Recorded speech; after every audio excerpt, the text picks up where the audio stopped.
ಅವ್ರ ಮಗ ಮಗ. ಹೌದಾ ಸರ್, ನಮಸ್ತೆ. ಹೇಳಿ ಸರ್. ರಘು, ಎಷ್ಟು ದಿನ ಆಯ್ತಪ್ಪ? 6 months ಆಯ್ತು. ಫಸ್ಟ್ ಲೆವೆಲ್ 6 months ಆಯ್ತಾ? ಹೌದು ಮೇಡಮ್, ಅದು ನನ್ನ ಮಗಳು ಕೊಡಿಸಿದೆ, ನಾನು ತಗೊಂಡು ಲೇಟ್ ಮಾಡ್ತೀನಿ. ಹೌದಾ, ಇರ್ಲಿ ಇರ್ಲಿ. ರೇಖೆ ಅಭ್ಯಾಸ ಮಾಡ್ತಾ ಇದೀಯಪ್ಪ ನೀನು? ಏನ್ ಓದ್ತಾ ಇದ್ದೀರಾ? 9th. Very good. 9th ಹಂಗಿರೆ SSLC 99% ತಗೊಂಡು ಆಚೆಗೆ ಬರ್ಬೇಕು, ಇಲ್ಲ ಅಂದ್ರೆ ನಮಗ್ ಮರ್ಯಾದೆ ಕಡಿಮೆ. ಓಕೆ, ರೆಗ್ಯುಲರ್ ಪ್ರಾಕ್ಟೀಸ್ ಮಾಡಿ, ಖಂಡಿತ ಬರ್ತೀರಾ. ಓಕೆ, ಮತ್ತೆ ರೇಖೆ ಸೆನ್ಸೇಷನ್ ಆಗ್ತಾ ಇದೆಯಪ್ಪ? ಡೈಲಿ ಪ್ರಾಕ್ಟೀಸ್ ಮಾಡ್ತಾ ಇದೀಯ? ನಿಜ ಹೇಳು. 2 ಸತಿ ಮಾಡ್ತಾ ಇದೀನಿ, 3 ಸತಿ ಮಾಡ್ತಾ ಇದೀನಿ. ಓಕೆ, ಡೈಲಿ 2 times ಮಾಡ್ತಾ ಇದೀಯಪ್ಪ?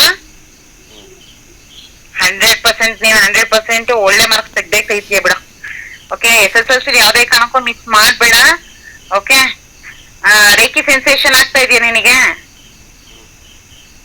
ಈಗ ಅಪ್ಪನ್ ಬಲವಂತಕ್ಕೆ ನೀನ್ ತಗೋತಾ ಇದೀಯಾ, ನೀನ್ ಇಷ್ಟಪಟ್ಟು ತಗೋತಾ ಇದೀಯಾ? ನಾನು ಇಷ್ಟಪಟ್ಟೆ ಮ್ಯಾಮ್ ತಗೊಳ್ತಾ. ವೆರಿ ಗುಡ್, ಗುಡ್ ಬಾಯ್.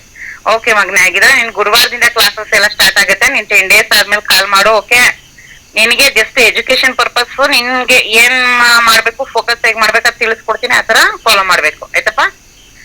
ಓಕೆ ಪುಟ್ಟ, ಒಳ್ಳೇದಾಗ್ಲಿ ಮಗನೆ, ಒಳ್ಳೇದಾಗ್ಲಿ. ಓಕೆ, ಇನ್ಯಾರಿದ್ದೀರಾ ಸೆಕೆಂಡ್ ಲೆವೆಲ್?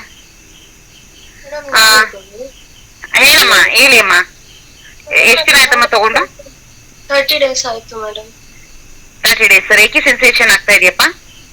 ಆಗ್ತಿದೆ ಮೇಡಮ್, ರೇಖೆ ಸೆನ್ಸೇಷನ್ ಆಗ್ತಿದೆ. ಬಟ್ ನನಗೆ ತುಂಬಾ ಭಯ ಆಗುತ್ತೆ ರಾತ್ರಿ ಹೊತ್ತು ನನಗೆ. ನಾನ್ ನಿಮಗೆ ಸ್ವಲ್ಪ ದಿವಸದ ಹಿಂದೆ ಮೆಸೇಜ್ ಮಾಡಿದ್ದೆ ನಾನು, ಅದು ನಂಗೆ ಭಯ ಅಂತ. ಅದು ನಂಗ್ ಅಂದ್ರೆ ನಂಗೆ ಪಾಸಿಟಿವ್ ಆಗಿದೆ. ನಂಗೆ ನಿದ್ದೆ ತುಂಬಾ ಬರ್ತಾನೆ ಇರ್ಲಿಲ್ಲ, ನಿದ್ದೆ ಬರ್ತಾ ಇರ್ಲಿಲ್ಲ. ಇವಾಗ ನಿದ್ದೆ ಚೆನ್ನಾಗ್ ಮಾಡ್ತಾ ಇದೀನಿ. ತಲೆನೋವು ಅದೆಲ್ಲ ಏನಿತ್ತು ಎಲ್ಲ ಕಮ್ಮಿ ಆಗಿದೆ. ಬಟ್ ನನಗೆ ರಾತ್ರಿ ಹೊತ್ತು ಮಾಡ್ಬೇಕಾದ್ರೆ, ಮೆಡಿಟೇಷನ್ ಮಾಡ್ಬೇಕಾದ್ರೆ ತುಂಬಾ ಭಯ ಆಗುತ್ತೆ ನನಗೆ. ಮಧ್ಯದಲ್ಲೇ ಬಿಟ್ಟು ನಾನು ಹನುಮಾನ್ ಚಾಲೀಸ್ ಹೇಳ್ಕೊಂಡ್ ಕುತ್ಕೊಳ್ಳೋಷ್ಟು ಭಯ ಆಗ್ಬಿಡತ್ತೆ ನನಗೆ.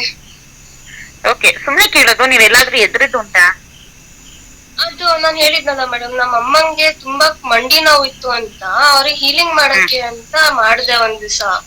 ಅವತ್ತು ನಂಗೆ ಸಖತ್ ಭಯ ಆಗೋಯ್ತು. ಏನೋ ಚಿತ್ರ ಎಲ್ಲ ಕಾಣಿಸ್ತು ನನಗೆ, ಯಾರೋ ಕೂತಿರೋ ತರ. ಅದು ಸಖತ್ ಭಯ ಆಯ್ತು ನನಗೆ. ಅವತ್ತಿಂದ ನನಗ್ ಅವ್ರಿಗೆ ಮಾಡೋದೇ ಬಿಟ್ಬಿಟ್ಟೆ ನಾನು.